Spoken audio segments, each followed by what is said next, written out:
नागपूरच्या पतंजलीच्या संत्रा प्रक्रिया केंद्राचा उद्घाटन सोहळा आज संपन्न झाला।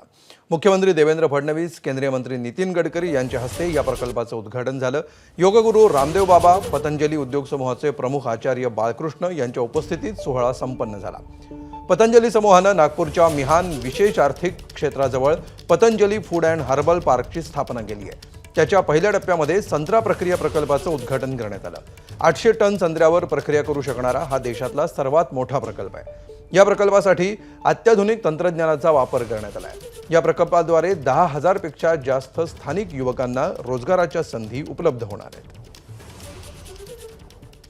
आदरणीय रामदेव बाबाजी, आचार्य बालकृष्णन जी यांनी mega food and herbal park या ठिकाणी सुरू केलेला आहे। सायट्रस फॅमिलीचे जेवढे वेगवेगळे फळ आहेत या सगळ्यांचं प्रोसेसिंग या ठिकाणी होणार आहे।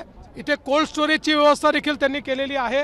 त्यामुळे सगळा संत्रा इथे जमा करून त्याचं सॉर्टिंग ग्रेडिंग देखील इथे केलं जाईल। अगदी कोणाला एक्सपोर्ट करायचा असेल तो देखील या ठिकाणून करता येईल। हा हर्बल पार्क देखील आहे। त्यामुळे आम्ही मागे चर्चा केली, गडचिरोली आहे, मेळघाट आहे, या ठिकाणी खूप मोठ्या प्रमाणात आपले हर्बल सगळ्या गोष्टी उपलब्ध आहेत। या हर्बल पार्क मध्ये त्यालाही किंमत मिळावी अशा प्रकारचा आमचा प्रयत्न असेल।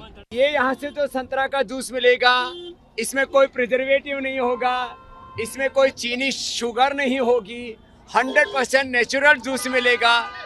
एक तरफ देश को स्वास्थ्य मिलेगा, किसानों को समृद्धि मिलेगी। हमारा लक्ष्य है यहाँ विदर्भ से लेकर के पूरे महाराष्ट्र, और यहाँ से इसकी पूर्ति नहीं हो पाएगी। रोज 800 टन संतरा यहाँ से नहीं मिल सकता, तो मध्य प्रदेश से लेकर के कुछ एरिया गुजरात, राजस्थान, जो भी आस पड़ोस के स्टेट हैं वहाँ तक भी हमें जाना पड़ेगा, तो हम जाएंगे।